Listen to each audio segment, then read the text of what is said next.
So far in this tutorial, we've talked about states of consciousness that occur naturally, meaning you don't really have to try to be awake or to fall asleep, but there are some states of consciousness that do require some effort.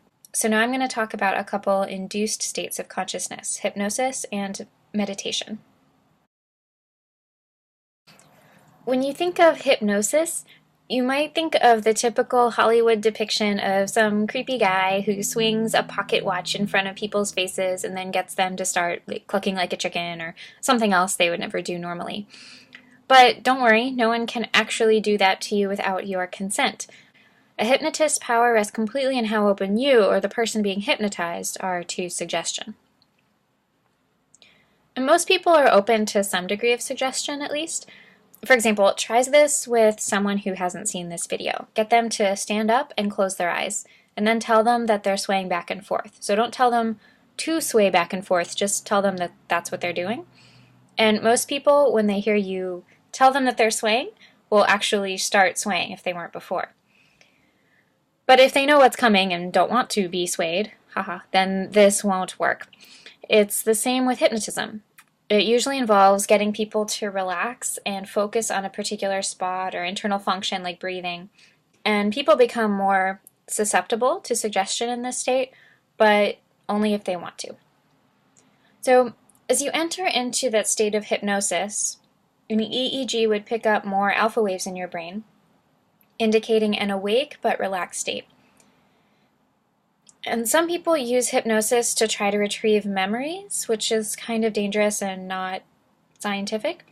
Because memory is very malleable, and since we don't record events in our head like a video camera does, sometimes people who supposedly retrieve memories during hypnosis can actually create false memories that incorporate the hypnotizer's leading questions or expectations, even if they don't intend to.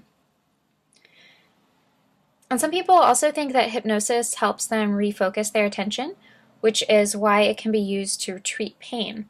For example, there's some evidence that people under hypnosis have reduced brain activity in areas that process sensory input, even though the areas that receive the sensory input, the sensory cortex, are functioning normally.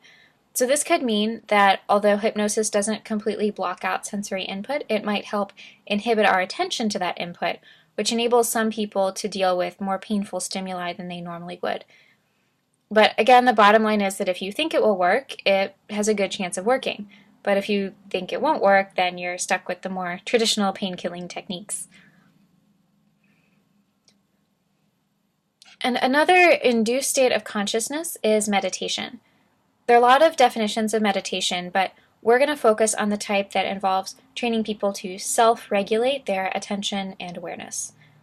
So meditation can be guided and focused on something in particular, like breathing oftentimes, or relaxing muscles or something like that. But meditation can also be unfocused when you let the mind wander freely. During light meditation, people experience more alpha waves than during normal relaxation. And then during deep meditation, this is the type that usually only experts achieve, like Tibetan monks, but they have increased theta waves in the brain, which also happen during some sleep stages, but you're still awake. There aren't very many scientific studies on long-term effects of meditation, but some studies do indicate that in people who regularly get into deep meditation, there's increased activity when they're not meditating, increased activity in their prefrontal cortex, right hippocampus, and right anterior insula, suggesting that those people have an increased ability to control their attention, which is the goal of meditation, so that's good.